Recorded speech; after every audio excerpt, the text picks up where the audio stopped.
Regresamos a Argumentos. Gracias, amigos, por seguir en sintonía de este espacio a través de la señal de Globovisión. Invitamos a que nuestra audiencia se una, nos escriba a través de nuestras cuentas en redes sociales, en Instagram, @argumentosgb, @rosa_periodista. Por ese medio también puede interactuar con nosotros y hacernos llegar sus comentarios. Busca Estados Unidos luchar contra el narcotráfico a través de este despliegue militar en el Caribe, o se trata de intimidar al gobierno de Venezuela, al gobierno de Nicolás Maduro. Además, subió el precio de esa búsqueda de quien pueda dar información sobre el presidente Nicolás Maduro y sobre Diosdado Cabello, quien es ministro de Interior y Justicia. Además, las recompensas con unos montos altísimos.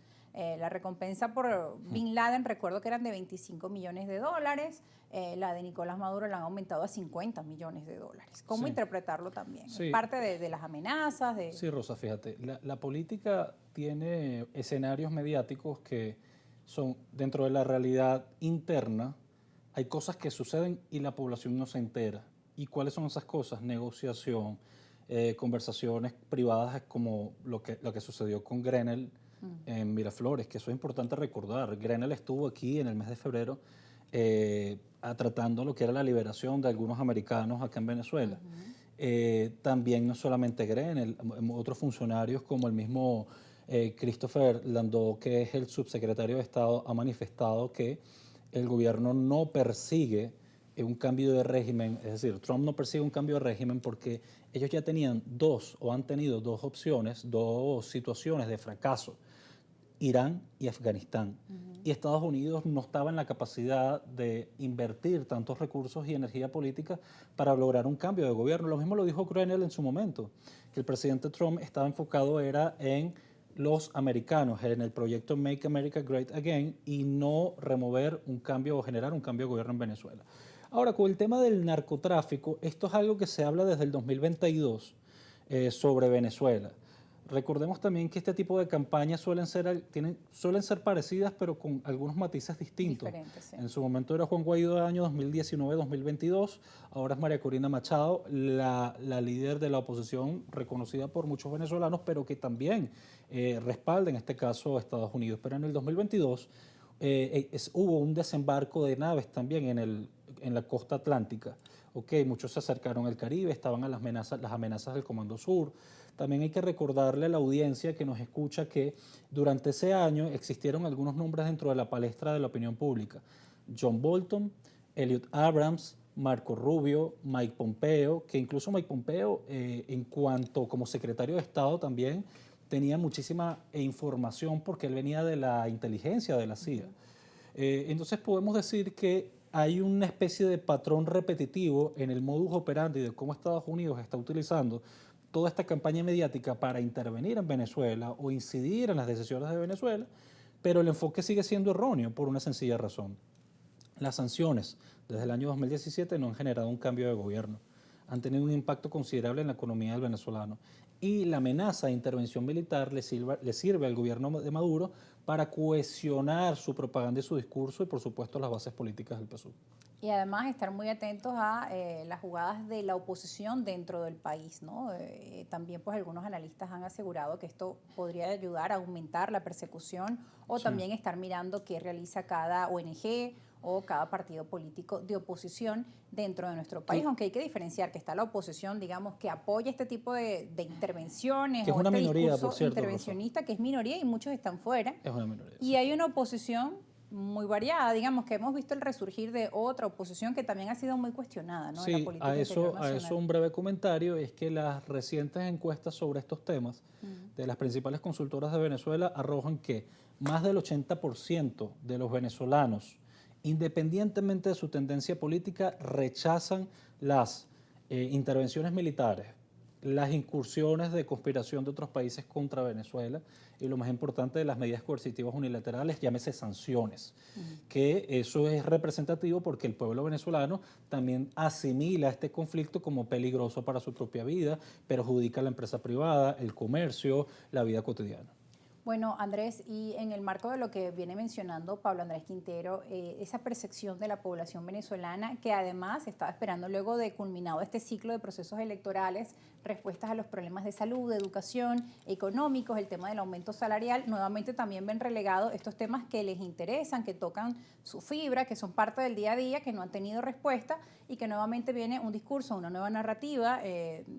Bueno, ahora hay que estar prevenidos por esta intervención, todo este tipo pues, de elementos que se suman a la dinámica nacional que ya de por sí pues es de poner atención a esa crisis social y que han sentido que no se les ha dado respuesta. Y ahora viene un nuevo discurso. Es así, Rosa, es que como yo lo estoy viendo, estas dos oposiciones que tenemos se están encargando de dos cosas completamente distintas. Tenemos por un lado esa oposición que estábamos hablando, una mayoría en el exilio o en el exterior o que simplemente no está en el día a día político de la calle, que está tratando temas mucho más simbólicos, mucho más macro, lo que sería ya un cambio de gobierno, lo que sería enfocarse en estas políticas internacionales de los Estados Unidos hacia Venezuela y que están repitiendo un discurso que no toca lo concreto que es esos cambios que mencionamos que necesita el venezolano.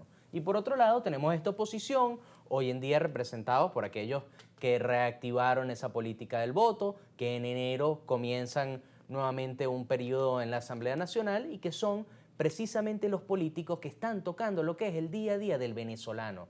Se están encargando de los temas locales, los temas municipales, que son los que afectan al venezolano. Si bien hay un porcentaje importante de venezolanos que están muy pendientes de esos temas de índole nacional, como lo puede ser, llámese un cambio de gobierno, llámese cualquier cosa de estas que está proponiendo ese lado de la oposición, hay una realidad y es que la prioridad es resolver los problemas del venezolano. Y si bien hay muchos venezolanos que consideran que esos temas nacionales son los que pueden lograr este cambio, es necesario que exista un grupo de políticos que representen los intereses de estos venezolanos, que se mantengan en la calle, que los defiendan desde sus consejos municipales, desde la Asamblea Nacional, y son estos políticos, llámese Tomás Guanipa, llámese Enrique Capriles, sea quien sea que esté participando activamente en la política del día a día del venezolano, ellos son necesarios para generar el contrapeso, que es el que ocasiona una defensa de los derechos del venezolano. Ahora pasó algo, también para hacer una acotación sobre el tema nacional, en las elecciones regionales, luego del 28 de julio, pues vimos una participación mermada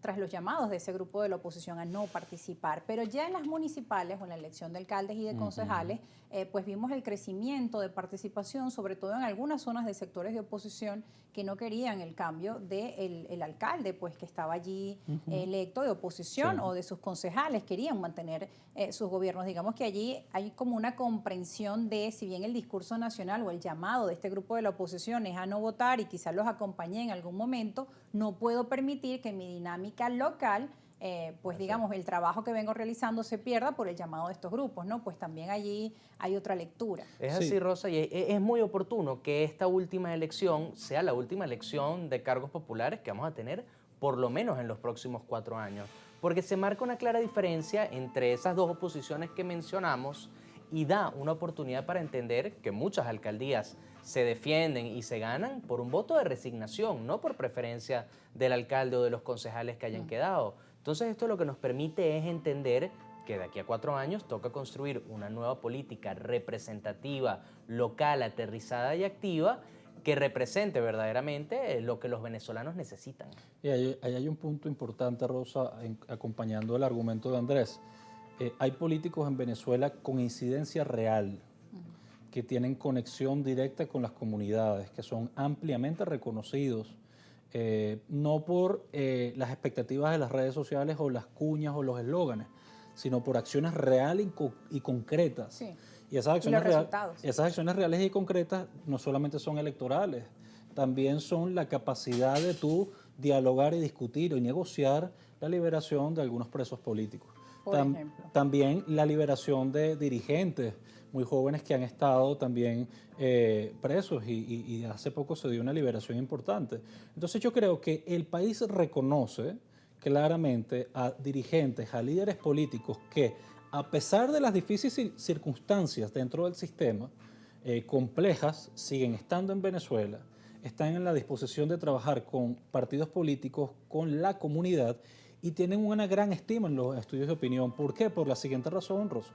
Son son dirigentes que hablan con realidades, tienen capacidades y siguen estando en Venezuela, no se encuentran en el exilio promoviendo intervención, sanciones, etcétera, etcétera. Yo considero que de aquí a los 4 o 5 años en los que faltan elecciones, va a ser un trabajo importante en la reconstrucción política de esas organizaciones. Tenemos que ir a una pausa, pero al regreso seguiremos conversando sobre esta dinámica nacional y también la dinámica internacional aquí en Argumentos con Andrés Ignacio Silva, abogado y consultor político, y Pablo Andrés Quintero, politólogo. Ustedes no se aparten, pueden opinar, pueden enviarnos sus comentarios o sus preguntas @argumentosgb, @rosa_periodista. Estamos en vivo, ya volvemos.